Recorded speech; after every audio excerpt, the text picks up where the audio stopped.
इस वीडियो में आपको मैं 5 टेस्ट बताऊंगा जो किडनीज को प्रोटेक्ट कर सकते हैं और किडनी डिजीज़ को डायग्नोस जल्दी कर सकते हैं। मेरा नाम डॉक्टर अर्जुन सब्रवाल है। मैं किडनी स्पेशलिस्ट हूं और मेरा रोल है किडनी डिजीज़ अवेयरनेस को इंक्रीज़ करना ताकि आप लोग किडनी डिजीज़ से बच सको। पांचों टेस्ट के बारे में बात करते हैं और फिर डिटेल में बात करेंगे। पहला टेस्ट है आपका ब्लड टेस्ट जिसमें आपका क्रिएटिनिन और ईजीएफआर आता है।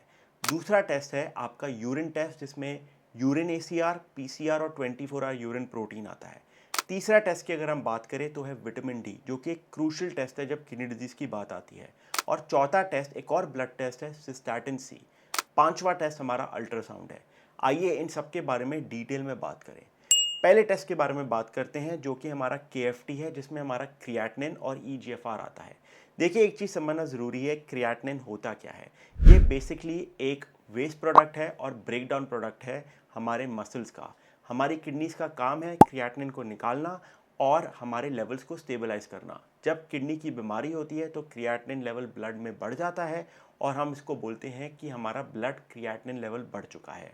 अब किस चीज़ों पर डिपेंड करता है क्रिएटिनिन लेवल। अगर आप बहुत मस्कुलर हैं, आप जिम जाते हैं तो आपका क्रिएटिनिन नेचुरली ज़्यादा हो सकता है क्योंकि आपका मसल मास ज़्यादा है। दूसरा है अगर आप क्रिएटिन सप्लीमेंट्स लेते हैं, इनसे क्रिएटिनिन लेवल बढ़ सकता है और हमारा ब्लड टेस्ट गलत वैल्यू दिखा सकता है। तीसरी चीज़ भी है कि कुछ दवाइयाँ होती हैं जो क्रिएटिनिन को बढ़ा सकती है। एक दवाई है जिसका नाम है ट्राइमेथोप्रिन, जिसको जो हम यूटीआई के लिए देते हैं, यूरिनरी ट्रैक्ट इन्फेक्शन के लिए। इसको लेने के बाद 2 हफ्ते तक आपका क्रिएटिनिन लेवल बढ़ सकता है और ऐसा लग सकता है कि किडनी में बीमारी है।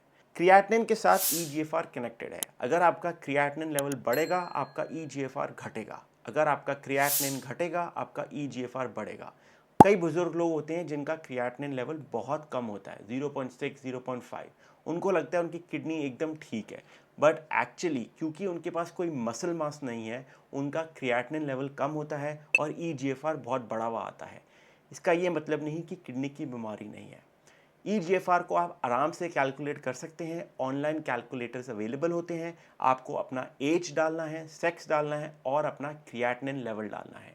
लैब्स इसको कभी कभी कैलकुलेट करके देखते हैं, कभी कभी नहीं देते। आपको अलग से पैसे देने की ज़रूरत नहीं है अपना ईजीएफआर कैलकुलेट करने के लिए। जैसे मैंने बोला, कई लोगों में क्रिएटिनिन नॉर्मल हो सकता है फिर भी किडनी की प्रॉब्लम आती है। इसलिए हम अगले टेस्ट पे जाते हैं जिसका नाम है यूरिन टेस्ट। यूरिन टेस्ट में हम 3 चीज़ें देखते हैं। यूरिन डिप्स्टिक, ये देखने के लिए कि क्या कोई ब्लड या प्रोटीन है। अगला टेस्ट आता है हमारा urine albumin creatinine ratio, urine protein creatinine ratio और 24 आवर यूरिनरी प्रोटीन। ये तीनों टेस्ट अलग हैं बट सेम चीज़ दिखाते हैं। अगर आपको डायबिटीज़ है या हाई ब्लड प्रेशर है तो हम यूरिन एल्बुमिन क्रिएटिनिन रेशो कराने को बोलते हैं। इसको यूरिन एसीआर बोला जाता है और best test early morning sample से होता है। सिर्फ एक सैंपल ये नहीं बोलता कि किडनी में प्रॉब्लम है। आपको सैंपल को रिपीट कराना है 3 से 4 दिन बाद, और अगर दोनों टेस्ट में ये बढ़ा हुआ है तो आपको किडनी की बीमारी हो सकती है। इंडिकेट ये करता है कि फ़िल्टर में प्रॉब्लम है और प्रोटीन लीक हो रहा है। नॉर्मली हमारा प्रोटीन नहीं लीक होना चाहिए। यूरिन प्रोटीन क्रिएटिनिन रेशो हम तब कराते हैं जब हम सस्पेक्ट करते हैं कंडीशन जैसे आईजीए नेफ्रोपैथी, अगेन जिसमें किडनी के फिल्टर में प्रॉब्लम है। अगर हमें 24 आवर यूरिन प्रोटीन कराना है तो 24 घंटे का यूरिन कलेक्ट करना होता है। एक एग्जांपल देता हूँ, आप सुबह शुरू करेंगे मंडे को 8 o'clock, संडे रात का पूरा यूरिन आप निकालेंगे और पहला फ्रेश यूरिन लेंगे मंडे सुबह 8 बजे से, और अगले दिन का ट्यूसडे सुबह 8 बजे तक आप यूरिन कलेक्ट करेंगे इंक्लूडिंग मंडे नाइट। इसको आप लैब लेके जाएंगे, वो आपका यूरिन वॉल्यूम चेक करेंगे और प्रोटीन की वैल्यू चेक करेंगे। अब यूरिन एसीआर कैसे बढ़ सकता है? अगर आप एक्सरसाइज करते हैं तो आपका बढ़ सकता है, डिहाइड्रेशन में बढ़ सकता है, अगर पेशाब में इन्फेक्शन है तो भी आपका यूरिन एसीआर बढ़ सकता है। अगर आप बहुत ज़्यादा प्रोटीन लेते हैं तो थोड़ी सी वैल्यू बढ़ सकती है बट ज़्यादा नहीं बढ़नी चाहिए। तो अगर यूरिन एसीआर 2 बार बढ़ा हुआ है और इनमें से कोई चीज़ें नहीं हैं तो आपके किडनी के फिल्टर में प्रॉब्लम हो सकती है। यूरिन एसीआर, पीसी और 24 आवर यूरिन प्रोटीन ये हर बार नहीं कराना। अगर आपको डॉक्टर ने बोला है 24 आवर के लिए तो कराओ, पीसीआर के लिए बोला तो पीसीआर कराओ। यूरिन एसीआर एक स्क्रीनिंग टेस्ट है सिर्फ। साथ में पहले डिप्स्टिक होगा ब्लड और प्रोटीन देखने के लिए और फिर हम यूरिन एसीआर कराते हैं। अगले टेस्ट के बारे में बात करते हैं, विटामिन डी। देखिए जब किडनी की बीमारी होती है तो विटामिन डी लेवल्स बहुत कम हो जाते हैं। विटामिन डी का एक्टिवेशन का आखिरी स्टेप हमारी किडनी के अंदर होता है। तो अगर किडनी ख़राब है और वो स्टेप एक्टिवेट नहीं हो रहा तो विटामिन डी लेवल कम हो जाता है, आपको थकावट हो सकती है, लो मूड हो सकता है और कुछ करने का मन नहीं कर सकता। इसलिए अपना विटामिन डी लेवल चेक कराइए। अगर विटामिन डी कम आ रहा है तो साथ में एक बार KFT भी चेक करा लो यूरिन टेस्ट के साथ। ये आपके रूटीन पैकेज में आने चाहिए ये तीनों टेस्ट। विटामिन डी की बात करें तो रिप्लेसमेंट के लिए आपको एक लोडिंग डोज चाहिए और एक मेंटेनेंस डोज चाहिए।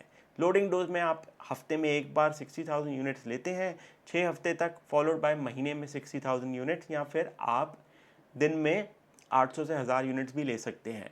डिपेंड करता है आपके डॉक्टर ने क्या दिया है। हमेशा विटामिन डी को प्रिस्क्रिप्शन के साथ लेना चाहिए, बिना प्रिस्क्रिप्शन के लेने से प्रॉब्लम हो सकती है। आगे बढ़ते हैं एक और टेस्ट सिस्टाटिन सी के बारे में। देखिए, मैंने आपको बोला था कि क्रिएटिनिन एक इतना रिलायबल मार्कर कभी कभी नहीं होता अगर आप जिम जाते हैं, हाई प्रोटीन डाइट लेते हैं या फिर आपके पास मसल ज़्यादा नहीं है। इसलिए सिस्टाटिन सी कराते हैं क्योंकि ये इंडिपेंडेंट है ऑल ऑफ दीज फैक्टर से।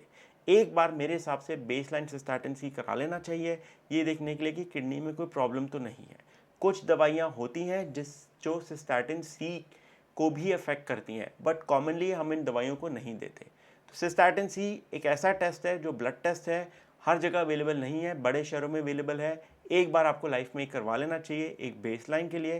स्पेसिफिकली अगर आप जिम जा रहे हैं, क्रिएटिन सप्लीमेंट या प्रोटीन पाउडर्स ले रहे हैं, ये देखने के लिए कि कोई किडनी में डैमेज तो नहीं है। अगर आपने सिस्टाटिन सी कराया है, क्रिएटिन कराया है, यूरिन ACR कराया है, अपने वैल्यूज़ नीचे लिखिए, बताइए, ताकि लोगों को पता चले हम कहाँ पर हैं।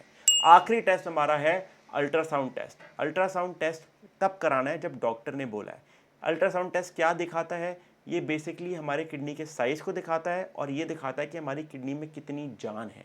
अगर हमारा अल्ट्रासाउंड में किडनी का साइज़ छोटा है और किडनी की ब्राइटनेस कम हो चुकी है, मतलब कि आपको काफ़ी टाइम से किडनी की बीमारी है। हम इसको कोरिलेट करते हैं क्रिएटिनिन, EGFR, यूरिन टेस्ट से और कभी-कभी सिस्टाटिन सी के साथ भी।